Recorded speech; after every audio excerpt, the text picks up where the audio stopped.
사무엘서를 우리가 상하로 나누고 있지만 원래 히브리 성경에서는 사무엘 상하, 열왕기 상하가 같은 주제를 논하고 있다고 해서 사무엘 상하를 왕국서 1, 2, 열왕기 상하를 왕국서 3, 4, 거의 한 주제를 다루는 같은 책으로 보고 있습니다. 사무엘 상하 이렇게 나눠져 있지만 이것은 실제적으로는 한 권의 책을 두 개로 편의상 나눴다고 볼 수 있습니다. 사무엘서 전체의 그 주제를 논한다면 그것은 한마디로 기다림입니다. 기다림. 그러니까 사무엘서는 기다림으로 시작하는 책이에요. 새 시대를 기다리는 것. 그 기다림이 맨 처음 작게는 한 가정의 기다림으로부터 시작합니다. 어느 여인이 있는데 이 여인은 결혼을 해서 오랜 세월 동안 결혼의 삶을 살았는데 자녀가 없어요. 무자해요. 당시에 고대 사회에서 자녀가 없다고 하는 것은 그의 삶이 굉장히 수치와 모욕과 불행감으로 얼룩질 수 있다는 것을 볼 수 있습니다. 그래서 이 여인은 자녀를 기다렸어요.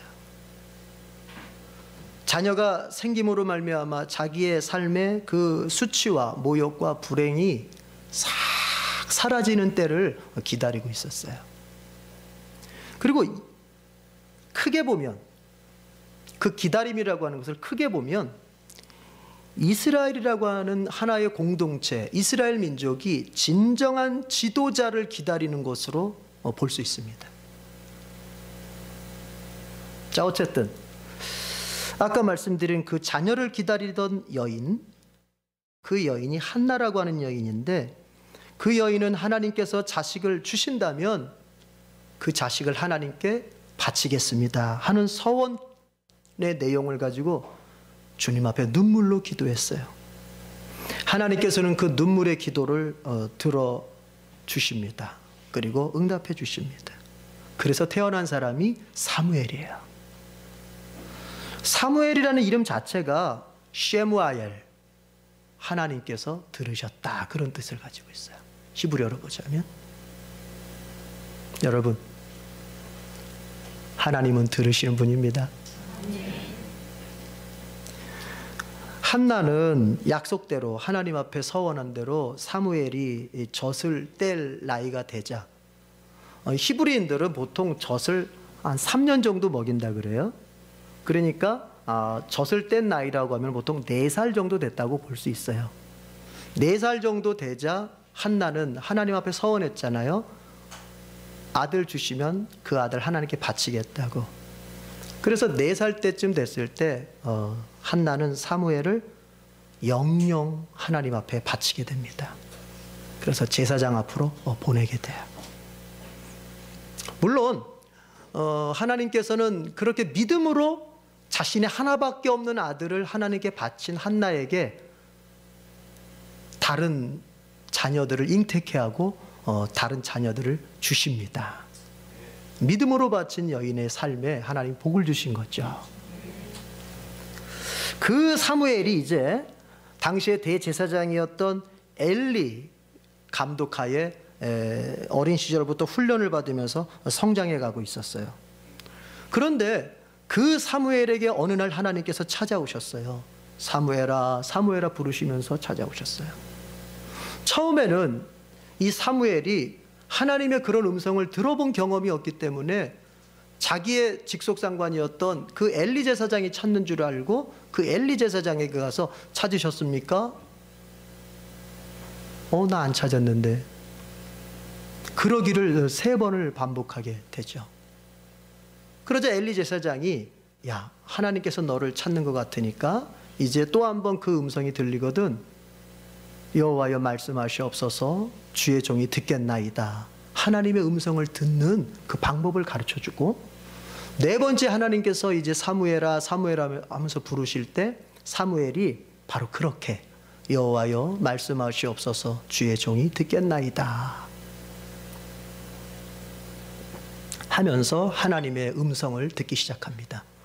하나님께서 사무엘에게 들려주신 그 음성은 다른 게 아니었고, 당시 대제사장 가문이면서도 죄악으로 가득 찬 엘리 집안에 대한 심판, 엘리 집안을 멸망시켜 버리겠다 하시는 아주 무서운 심판의 얘기를 사무엘에게 하십니다. 오늘 본문의 내용이 이제 그런 내용이에요.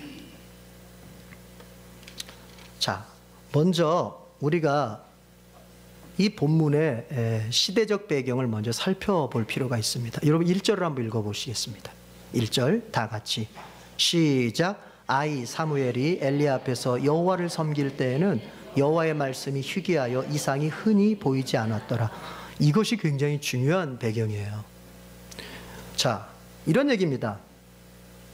어린 사무엘이 당시 엘리 제사장 밑에서 훈련받고 있을 때는 아마 12살 정도 됐을 것 같아요. 그 유대 역사가인 요세푸스의 기록에 의하자면 이때가 사무엘이 12살 정도 됐을 것 같다 이렇게 얘기를 하는데, 12세 정도 되었을 때, 훈련받고 있을 때, 그 당시 이스라엘 민족에게는 하나님의 계시의 말씀이 나타나지를 않았어요. 즉 하나님의 인도하심이 말씀을 통하여 나타나지 않았단 말이에요. 희귀했다고 해요. 여호와의 말씀이 희귀했고 이상, 환상을 통하여 이스라엘 백성을 인도하고 가르치고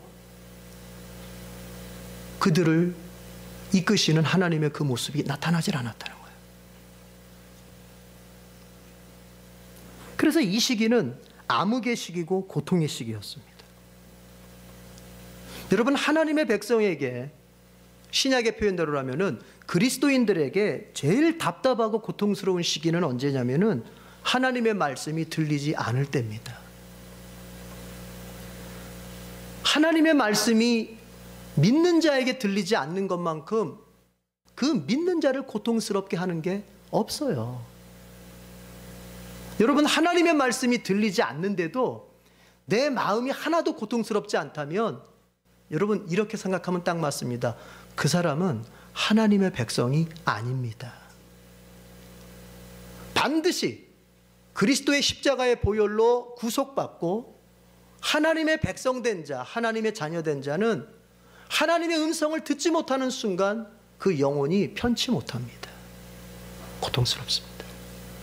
다윗이 그랬습니다. 그가 밧세바를 범하고 나서 제일 고통스러웠던 건 뭐냐면 자기가 저지른 죄악이 하나님과 자기 사이에 담이 되어서 더 이상 하나님으로부터 친밀한 음성을 듣지 못하게 된 것이 다윗에게는 제일 고통스러웠던 어떤 사건입니다.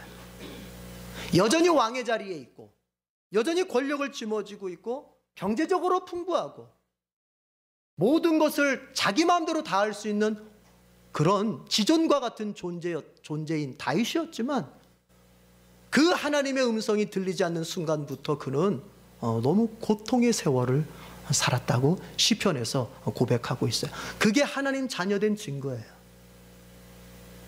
여러분이 진정으로 하나님의 자녀라면 여러분의 인생이 기쁠 때는 언제냐면 하나님의 음성이 들릴 때고, 여러분이 고통스러울 때는 언제냐면 하나님의 음성이 들리지 않을 때예요. 이는 마치 가족 간의 대화가 단절된 것과 같습니다. 여러분은 가정을 한번 생각해 보십시다. 가족 사이에 대화가 없고 서로에 대한 관심이 드러나지 않을 때 여러분 지옥이 따로 있습니까? 그 집이 지옥이에요. 그러나 반대로 서로에게 관심이 넘치고 대화가 끊이지 않는다면 여러분 그 가정은 천국 자체예요. 우리가 오해하지 말아야 될 것 중에 하나가 우리가 천국 지옥을 경험하는 것이 우리의 육신이 죽어서 후다. 물론 완전히 틀린 말은 아니지만 여러분 우리는 이렇게 되는 겁니다. 이 땅에서 천국과 지옥을 맛보다가 진짜 천국 가고 진짜 지옥 가는 겁니다. 이 땅에서 기쁨의 천국을 누리다가 기쁨의 천국을 진짜 가는 것이고, 이 땅에서 고통스러운 지옥을 살다가 고통스러운 지옥으로 진짜 가게 되는 거예요. 그런데 이 땅에서 사는 동안 천국과 지옥의 차이를 만들어내는 게 뭐냐? 가족 간의 대화예요, 대화. 대화가 있으면 천국이에요. 교제가 있으면 천국이라고요. 대화가 없고 교제가 없으면 잘 먹고 잘 살아도 지옥입니다. 잠언서가 말해주잖아요. 육선이 집에 가득해도 다툼이 있고 대화가 없고 단절됐으면 그것은 차라리 초라한 밥상 하나 앞에 놓고도 대화하고 사랑하고 교제하는 것보다 못하다고 말하지 않습니까? 예. 여러분, 가정을 천국 만드는 비결이 더 많은 물질과 더 많은 세상의 어떤 것들을 쌓아 놓아야만 된다고 그 후에나 얻을 수 있다고 생각한다면 잘못된 생각입니다. 오늘부터 대화하십시오. 오늘부터 가족 간에 모여 앉아 교제하고 대화하고 내가 너를 사랑한다고 고백하고 당신이 나를 사랑한다는 소리도 좀 들어보고 자녀들에게 아빠가 엄마가 사랑한다. 그 자녀들로부터 아빠 엄마 저도 아빠 사랑해 엄마 사랑해. 여러분 그때부터 놀랍게 천국의 역사가 그 가정 속에 일어나는 거예요. 교회 생활도 마찬가지죠. 교회 생활은 하긴 하지만 다른 지체들과 대화가 있고 서로 만남이 있으면 참 행복합니다. 천국 같은 교회 생활이에요. 그렇지만 혼자만의 교회 생활, 그것은 천국 같은 느낌은 들진 않습니다. 자주 우울해지고 내가 쓰러지면 잡아주는 사람이 없기 때문에 그 사람은 삶을 이겨낼 수 있는 능력을 갖추지 못합니다. 여러분, 누군가와 교제하고 누군가와 대화하고 누군가와 만나는 것으로서의 교회 생활이 우리 안에 일어나야 돼요. 신앙생활은 혼자 하는 게 아니에요. 신앙생활은 독불장군으로 하는 게 아니에요. 신앙생활은 누군가와 마음을 나누고 누군가와 대화하면서 같이 손잡고 가는 거예요. 혹시 이 공동체 안에서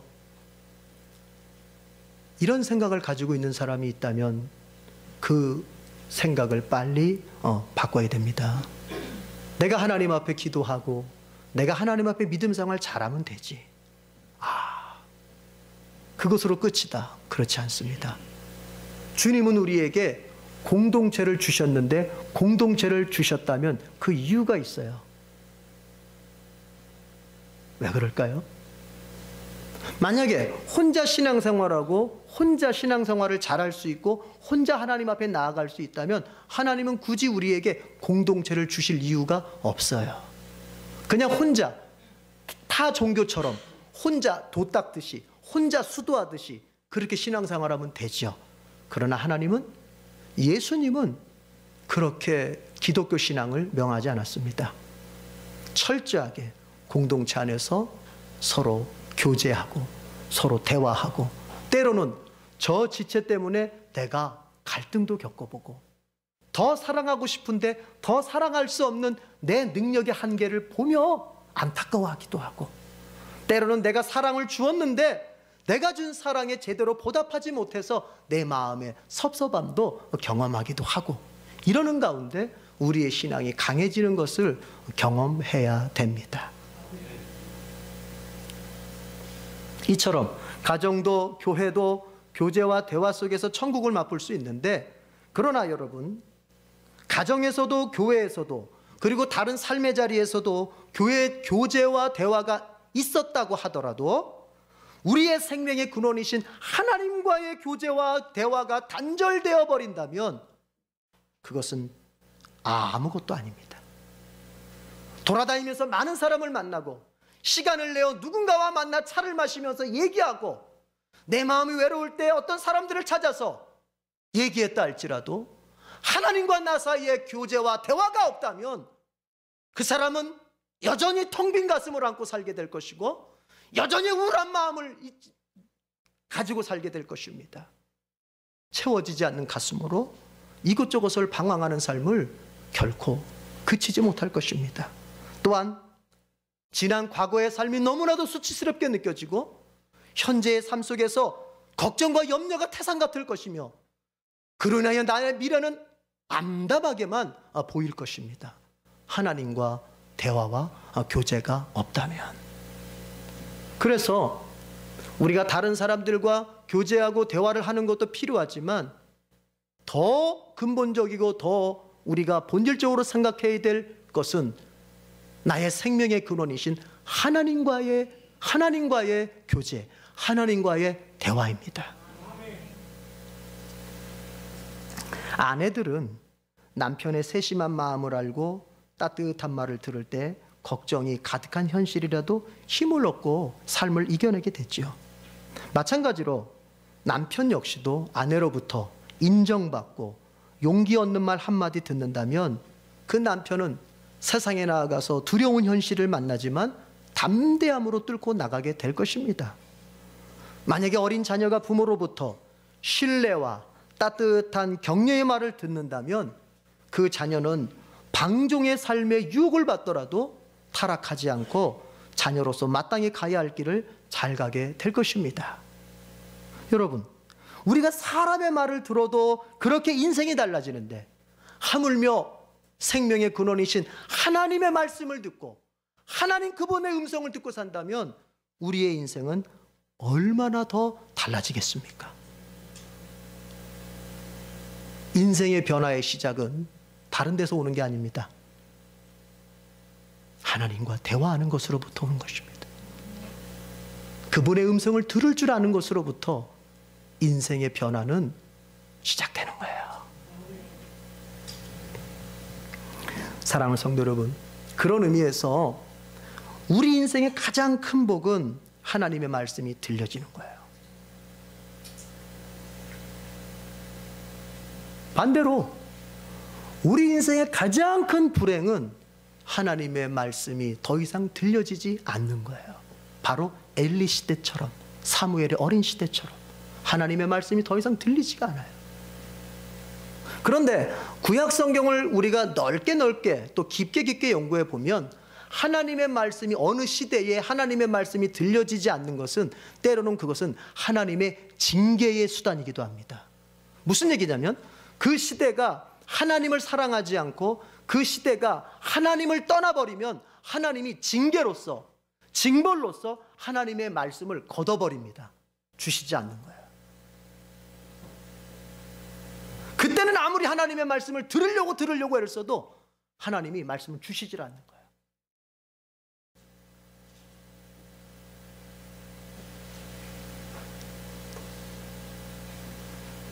여러분과 제가 하나님의 말씀을 들을 수 있을 때 은혜로 알고 열심히 들어야 돼요. 하나님이 계속 말씀하실 때 그 말씀에 대해서 무시하고 그 하나님에 대해서 사랑하는 마음도 잃어버리고 그 하나님을 경배하며 살겠다고 하는 그 마음이 점점 약해지면 어느 날은 여러분이 울부짖으며 하나님 앞에 그 말씀 달라고 울부짖으며 응답 달라고 해도 하나님이 말씀을 주시지 않는 그 비참한 때가 우리에게 징계로 주어질 때가 있다는 걸 알아야 돼요. 바로 이 시대가 그랬단 말이에요. 그러니 오늘 내가 말씀을 들을 수 있을 때 더 최선을 다해서 들어야 돼요. 오늘 나에게 말씀해 주시는 그 하나님에 대해서 사랑하는 마음으로 그분 앞에 더 열정적으로 나아갈 줄 알아야 돼요. 문 닫힌 다음에 두드리지 말고 문이 열려 기회가 있을 때 그걸 붙잡는 사람이 지혜로운 사람이에요. 꼭 차 떠난 다음에 손 흔드는 사람처럼 인생을 그렇게 미련하게 사는 사람들이 있어요. 그러지 말고 기회가 있을 때 붙잡읍시다. 이 세상에서 제일 겸손한 사람은 어떤 사람인 줄 아십니까? 하나님의 말씀을 듣는 자리로 달려나오는 사람입니다. 왜 그 사람이 겸손한 줄 아십니까? 그 사람 마음속에는 이게 있는 거예요. 나는 하나님의 말씀을 들어야만 살 수 있다고 하는 그 마음이 있기 때문에 겸손한 거예요. 반대로 이 세상에서 하나님 보실 때에 제일 교만한 사람은 하나님의 말씀을 듣는 자리를 사모하지 않고 나오지 않는 사람입니다. 왜 그 사람이 교만한 줄 아십니까? 그 사람 마음속에는 이런 생각이 있기 때문에 그래요. 나는 하나님의 말씀을 듣지 않아도 잘 살 수 있다고 하는 그 생각이 들어있기 때문에 그래요. 하나님의 말씀을 사모해서 그 말씀을 듣는 자리를 달려나오는 사람이 하나님 보실 때는 겸손한 사람. 하나님의 말씀을 듣는 자리를 무관심하고 하나님의 말씀을 듣는 자리를 사모하지 않고 달려나오지 않는 사람은 하나님 앞에 교만한 사람이에요. 일주일에 한 번 말씀을 듣는 사람과 일주일에 2번, 3번 말씀을 듣는 사람, 더 나아가 하나님의 말씀을 매일 듣는 사람이 여러분 같은 복을 받을 수 있을까요? 만약 같은 복을 주신다면 그 하나님은 공의로운 하나님이 될 수 없습니다.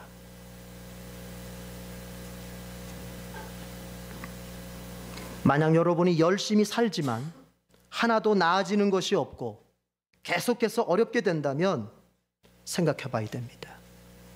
내가 열심히 사는 것보다 하나님의 말씀을 듣는 걸 더 사모하고 있는지 생각해 봐야 돼요. 또 더 나아가서 여러분이 열심히 살아서 물질적으로는 풍요로워졌고 현실적으로는 더 나아졌지만 여전히 여러분의 내면은, 여러분의 영혼은 만족함이 없고 감사가 없고 감격도 없고 기쁨도 없이 살고 있다면 잘 생각해 보십시오.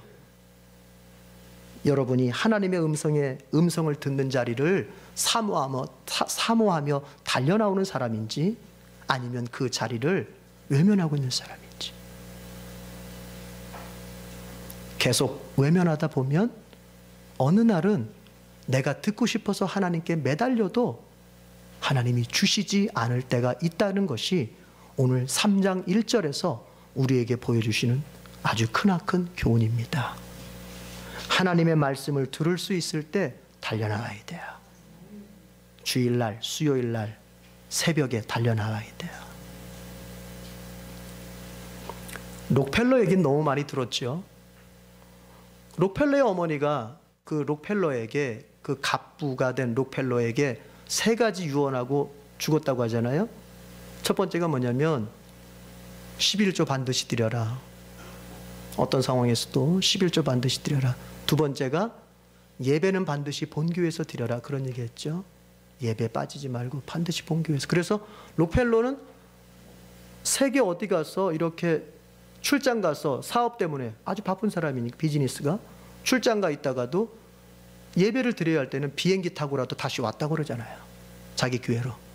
리버사이드 처치. 그리고 3번째가 뭐냐면 예배를 드릴 때는 항상 앞자리에서 드려라.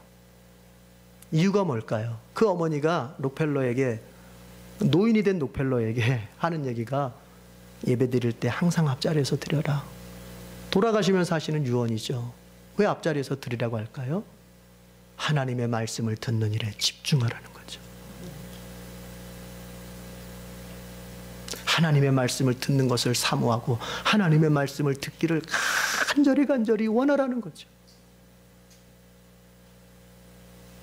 여러분 오늘 분명히 알고 가셔야 돼요. 여러분이 불행한 사람인지 여러분이 행복한 사람인지, 자, 여러분이 복된 사람인지 아니면 여러분이 불행한 사람인지 이것 가지고 판단하십시오. 하나님의 음성이 들립니까? 들리면 여러분은 복된 사람이에요. 하나님의 음성이 잘 들리지 않습니까? 빨리 회개하고 하나님 앞에 박해야 돼요. 옛날엔 잘 들렸는데 지금은 안 들립니까? 빨리 박해야 돼요.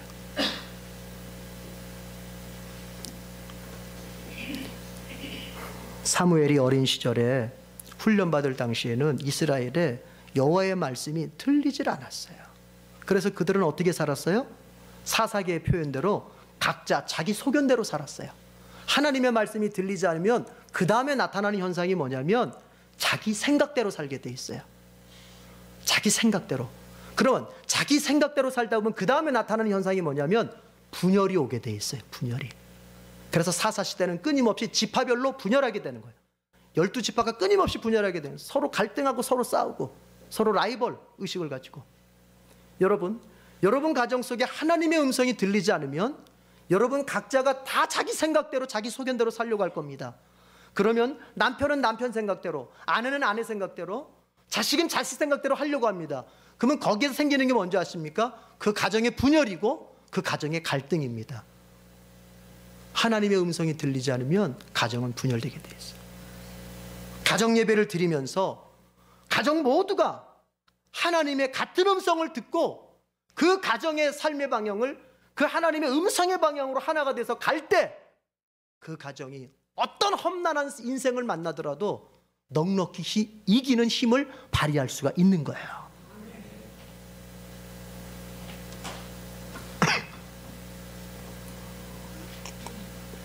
어쨌든 사무엘이 어린 시절에 그 이스라엘은 참 불행한 시대였습니다. 왜요? 돈이 없어서요? 아니요. 권력이 없어서요? 아니요. 하나님의 말씀이 들리지 않아서. 자, 오늘 예배드리는 우리 모두에게는 하나님의 음성이 매일매일 너무나 선명하게 잘 들려지는 복이 있기를 바랍니다. 그러기 위해서는 어떻게 해야 돼요? 말씀을 듣는 자리로 어떻게 나와야 돼요? 사모해서 나와야 돼요. 그러면 이제 수요일부터 열심히 나오죠? 예, 그래요. 아멘 하신 분들에게 복이 있습니다. 우리가 또 이 본문을 통해서 기억할 게 있는데요, 여러분. 한번 따라해 봅시다.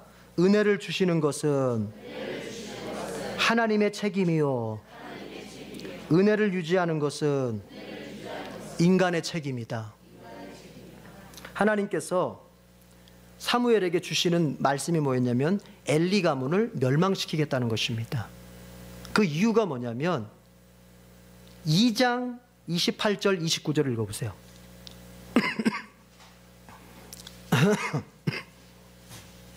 자, 2장 28절 29절,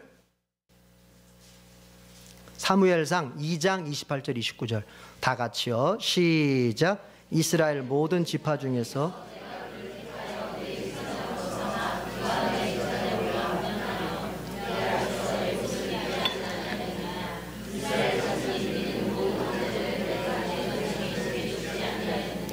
너희는 어찌하여 내가 내 처소에서 명령한 내 제물과 예물을 밟으며 내 아들들을 나보다 더 중히 여겨 내 백성 이스라엘이 드리는 가장 좋은 곳으로 너희를 살찌게 하는, 이런 얘기입니다. 엘리야, 내가 너희 가문을 특별히 제사장 가문으로 선택해서 그 어떤 지파도 어떤 가문도 얻지 못한 특권을 내가 너희에게 주었다. 그런데 너희는 그 특권을 얻은 너희는 어떻게 했느냐? 엘리의 아들들이 아주 불량스러웠습니다. 성경에 보니까 불량자다 이렇게 얘기를 했어요. 어떻게 불량자였냐면 그들이 제사장인데, 엘리가 제사장이니까, 아버지가 제사장이니까 아들들도 제사장이잖아요.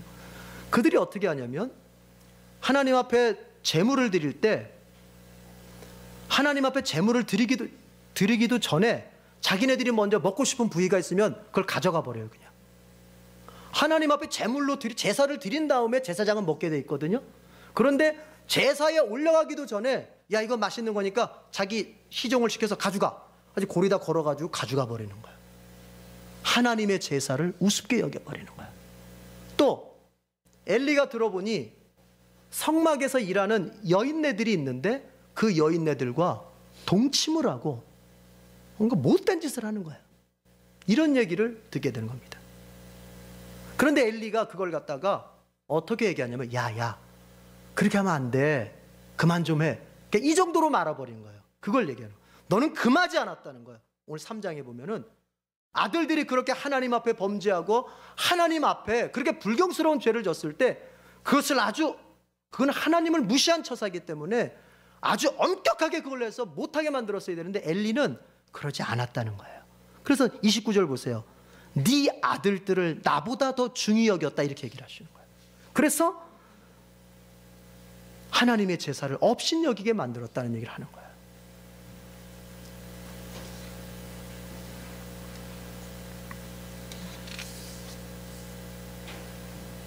하나님께서 엘리의 가문을 제사장 가문으로 특별히 뽑아주신 것은 은혜입니다.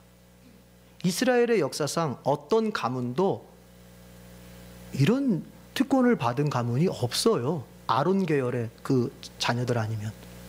그런데 여러분 잘 알아야 될 건 그 받은 바 은혜를 내가 제대로 믿음으로 그것을 관리하지 못하고 하나님 앞에 제대로 된 순종으로 그걸 관리하지 못하면 주신 은혜라도 하나님이 뺏어가십니다. 오늘 그걸 분명히 보여주는 거예요.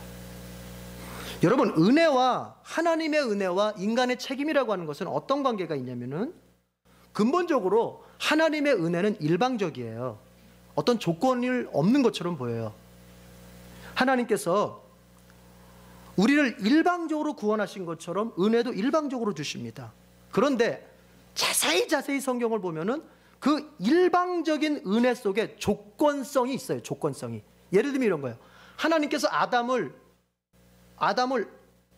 아무 조건 없이 그냥 창조하시고 그에게 에덴 동산을 다 주십니다. 그렇지만 아담은 뭘 먹으면 안 돼요? 선악과를 먹으면 안 돼요. 그 안에 조건이 있어요. 하나님께서 다 인류를 갖다가 물로 쓸어버릴 때 노아만은 구원해서 그 노아의 가정만큼 하나님 구원해 주십니다. 은혜입니다. 그러나 성경을 보면 노아는 당시에 의인으로 살았다. 하나님 앞에서 의인으로 살려고 애썼던 사람이에요. 아브라함을 보십시오.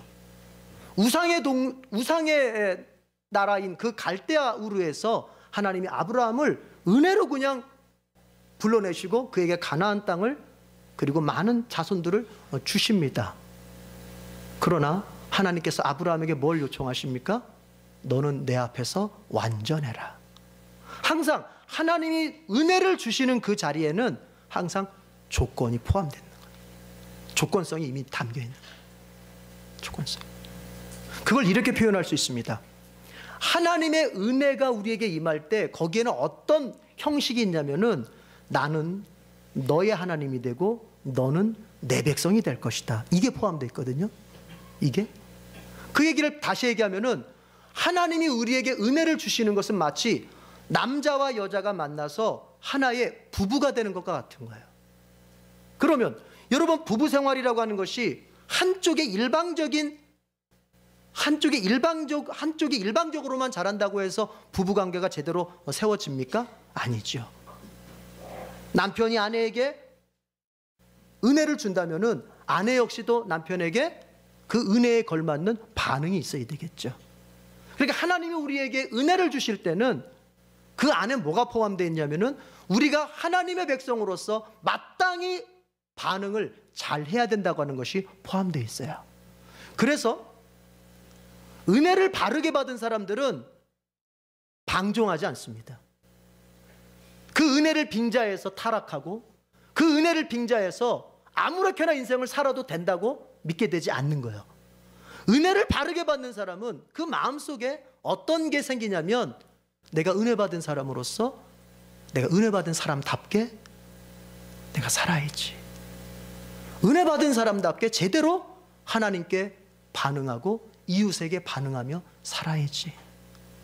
내가 은혜 받은 사람답게 너 어차피 죄 져도 하나님 또 용서해 주실 텐데 뭐 그게 은혜잖아 이러면서 살지를 않습니다. 제대로 된 은혜를 받으면 이 죄를 지면 받은 바 그 은혜가 깨질 텐데 하면서 그 은혜가 깨지지 않도록 몸부림치면서 살게 되는 게 바른 은혜를 받은 사람이란 얘기예요. 오늘 성경에서 분명히 보여주는 것은 하나님이 그 특권적인 은혜를 주셨지만 그 은혜를 제대로 유지하지 못하고 제대로 다루지 못했을 때 하나님은 그것을 걷어가실 뿐만 아니라 그 엘리의 가문을 제사장으로서 더 이상 기능하지 못하도록 끝장을 내겠다고 하십니다.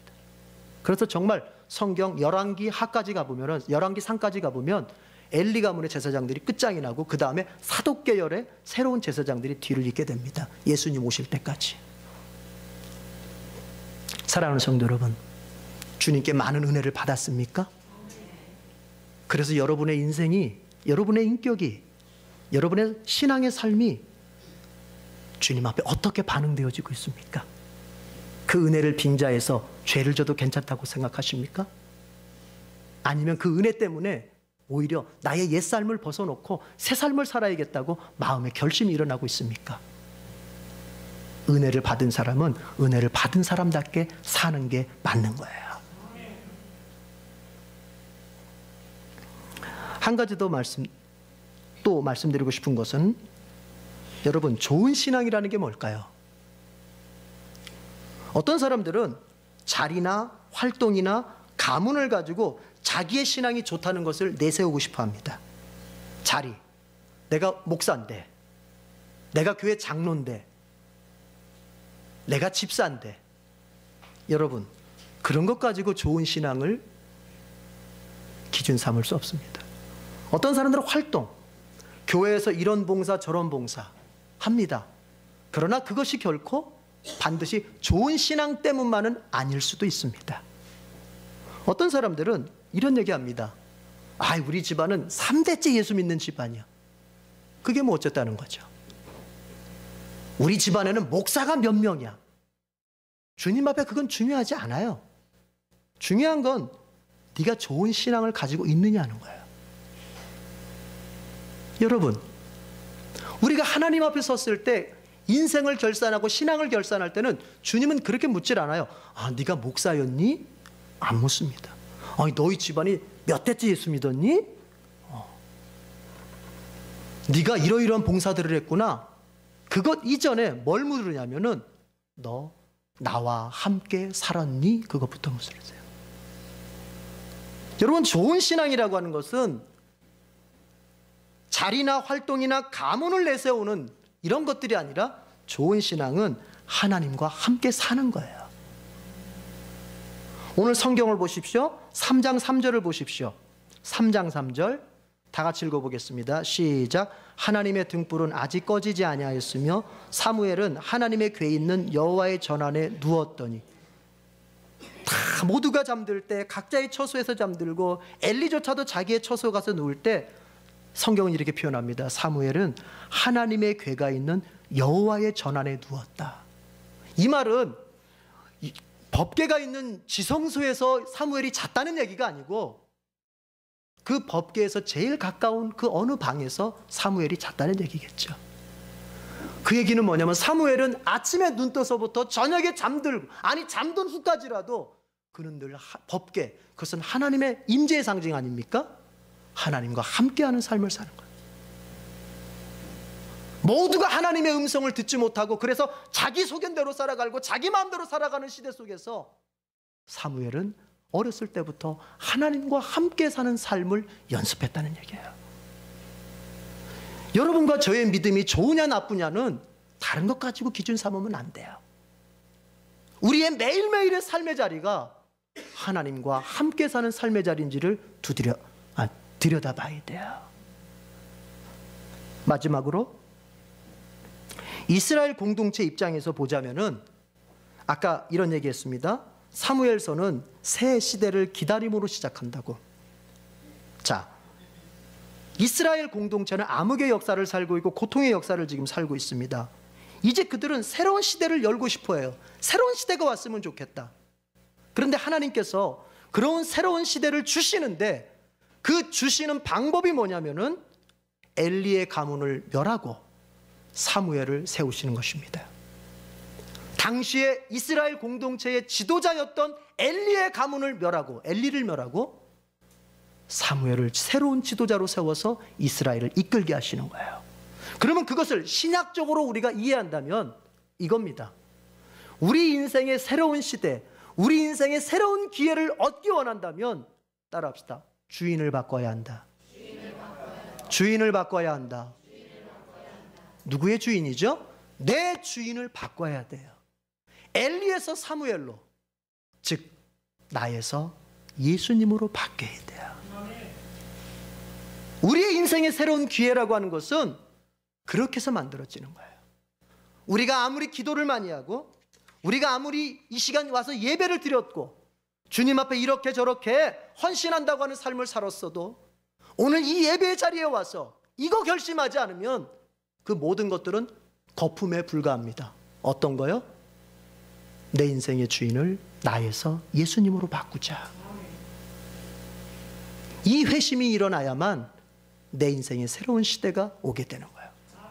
엘리, 자기 마음대로 살고 하나님을 두려워할 줄 모르고 자기의 욕망대로 살았던 상징의 인물 엘리가 멸해지고 하나님과 함께 살며 하나님의 말씀을 듣고 들은 그 하나님의 말씀으로 그 들은 하나님의 말씀을 순종하며가 그 사무엘이 이스라엘의 새로운 주인이 되고 지도자가 될 때 이스라엘의 새로운 시대가 열리는 것처럼 내 욕망대로 살고 내 맘대로 살고자 했던 나의 옛사람이 죽고 하나님의 음성을 듣고 들은 바 그 음성을 따라서 살기 원하는 성령이 만들어주신 새로운 사람, 즉 예수님을 주인으로 삼는 새로운 사람이 세워질 때 우리는 인생의 새로운 기회를 얻게 됩니다. 성도 여러분, 저는 우리 교회 많은 사람들이 가정의 일이나 개인의 일이나 사업에 있어서 새로운 기회를 맞기 위해서 몸부림치는 것을 많이 보았습니다. 옆에서. 그러나 그때마다 안타까웠던 적이 있었습니다. 뭔가 새로운 기회를 만들기 위해서 몸부림치는 것은 참 칭찬받아 마땅하겠지만 그 방법이 너무나도 안타까웠습니다. 새해가 되니까 시간을 이렇게 관리해야지. 말씀과 기도를 내가 이렇게 해봐야지. 전도도 올해는 이렇게 해봐야겠다. 내가 가정에 이러이러한 것들도 해봐야겠다. 계획을 세웁니다. 그러나 분명히 아셔야 될 것은 그런 모든 계획들이 좋아 보이긴 하지만 한 가지 근본된 마음이 서기 전에는 그 좋아 보이는 모든 것들은 속임수에 불과합니다. 근본된 마음이란 뭐냐? 따라합시다. 나의 주인을 바꾸어야 한다. 이게 서 있고서야 시간을 관리하고 기도와 말씀을 하고 내가 어떻게 하겠다고 하는 그런 것들이 의미가 있는 것이지, 여전히 내 인생의 결정자, 내 인생의 주인은 나로서 살면서 시간 관리 방법을 바꾸고 기도와 말씀 큐티로 뭔가를 해보려고 하고 교회 안에 이런저런 봉사를 가지고 뭔가 해보겠다고 하는 것은 그것은 자기 자신을 속이는 것에 불과합니다. 이스라엘에게, 암흑의 역사 속에 살았던 이스라엘에게 새로운 시대는 오로지 하나님 주인을 바꾸는, 엘리에서 사무엘로 주인이 바뀌는 것을 통해서 이루어졌듯이 우리의 인생의 새로운 기회 또한 나에서 예수님으로 주인이 바뀌는 그 결심을 통해서만이 되어집니다. 기도하겠습니다.